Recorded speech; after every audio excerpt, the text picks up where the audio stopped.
Occasion ఏదైనా location ఎక్కడైనా తెలుగువారి వేడుక అంటే ఆలివ్ మిఠాయి ఉండాల్సిందే.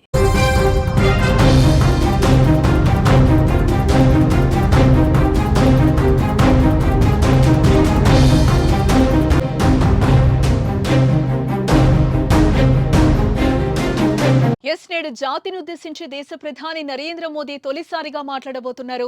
రాత్రి 8 గంటలకు ప్రధాని మోదీ ప్రసంగం ఉండనుంది.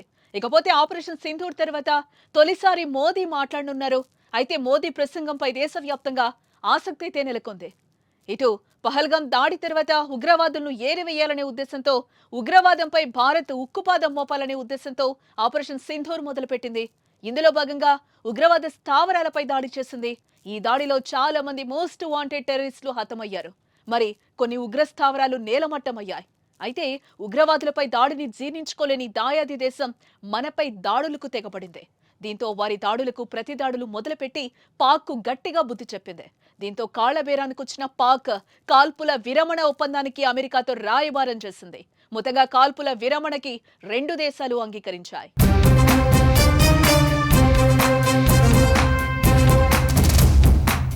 ఇదిలా ఉంటే ఆపరేషన్ సింధూర్ 2 ఇంకా అయిపోలేదని, పాకిస్తాన్ ఏ క్షణంలో దాడులు చేసినా తిప్పికొట్టేందుకు సిద్ధంగా ఉండాలని ఆర్మీకి ఫుల్ పవర్స్ ఇచ్చారు. మరోపక్క ఉగ్రదాడుల్లో కొన్ని భారత స్థావరాలు ధ్వంసం కాగా కొందరు జవాన్లు వీరమరణం పొందారు. అయితే ఇప్పటివరకు మోదీ ఒక్కసారి కూడా మాట్లాడలేదు. యుద్ధం సమయంలో సైలెంట్ గా ఉన్న ప్రధాని ఆపరేషన్ సింధూర్ తర్వాత మాట్లాడటానికి ముందుకొచ్చారు. రాత్రి 8 గంటలకు ఆయన జాతినుద్దేశించి ప్రసంగించనుండడంతో యుద్ధంపై ఏమైనా కీలక సమాచారం ఇస్తారా, అసలు మోదీ ఏం మాట్లాడతారు అనే దానిపై దేశం మొత్తం ఆసక్తిగా ఎదురు చూస్తోంది. చూడాలి మరి మోదీ ప్రసంగంలో ఏం చెప్పబోతున్నారు.